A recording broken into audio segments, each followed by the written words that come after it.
ఓం నమో వెంకటేశాయ. ఈ మధ్యకాలంలో పెనుమాక శ్రీ వైష్ణవ మహాదివ్యక్షేత్రం అని ప్రజలందరూ కూడా నోట్లో నానుతుంది.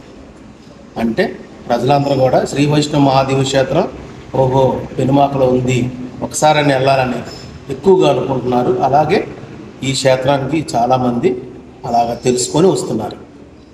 ముఖ్యంగా ఏంటంటే ఈ క్షేత్రంలో 3 అంతస్తులు ఉంటుంది. మొదటి అంతస్తులో శ్రీ కళ్యాణ వెంకటేశ్వర స్వామి వారు ఉంటారు. 2వ అంతస్తులో పరమపదనాథుడు ఉంటాడు. 3వ అంతస్తులో శ్రీరంగనాథుడు ఉంటాడు. అట్లాగే శ్రీ వైష్ణవ మహాదివ్య క్షేత్రం అంటే 108 దివ్య దేశాలు.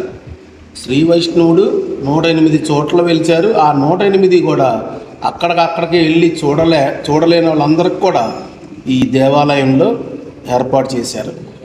అట్లాగే ఒక ఫ్లోర్లో 54 దివ్య దేశాలు, మరొక ఫ్లోర్లో 54 దివ్య దేశాలు బాగా ప్రతిష్ఠ చేశారు.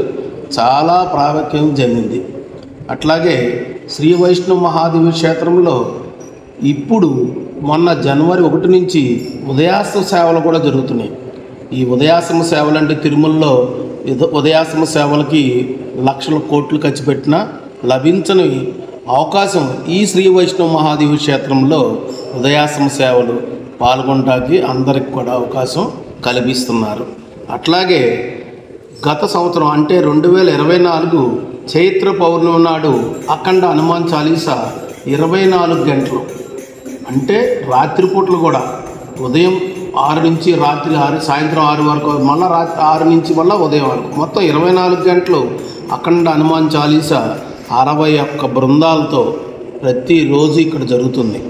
అట్లాగే ఈ అఖండ హనుమాన్ చాలీసా అయిపోయిన తర్వాత ముగింపులో ఈ చైత్ర పౌర్ణమిలో అంటే ఏప్రిల్ 13వ తారీఖున బబ్బూరి గ్రౌండ్స్లో వారం పాటు అంటే 7 రోజుల పాటు శ్రీ కళ్యాణ వెంకటేశ్వర స్వామి యొక్క ఉదయాస్తమ సేవలు చేస్తూ రోజు సాయంత్రం పూట హనుమాన్ చాలీసా చేస్తూ శ్రీ గణపతి సచ్చిదానంద స్వామి వారి ఆధ్వర్యంలో 13వ తారీఖున సమర్పించడం అవుతుంది. అట్లాగే ప్రతి భక్తులు కూడా ఈ దేవాలయాన్ని దర్శించండి. అనేక రకమైన ఇబ్బందులు ఉన్నవాళ్ళు కూడా వచ్చి ఇక్కడ సేవ చేసుకొని స్వామివారి కోరికలు కోరుకొని ఆ కోరికలు తీరిని అని ఇక్కడ చాలామంది చెప్పుకుంటున్నారు.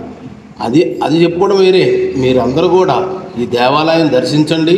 అలాగే ఈ 7 రోజులు జరిగే పున్నమి ఘాట్ అంటే బబ్బూరి గ్రౌండ్స్లో జరిగే 7 రోజులు ఉదయాస్తమ సేవలు సాయంత్రం పూట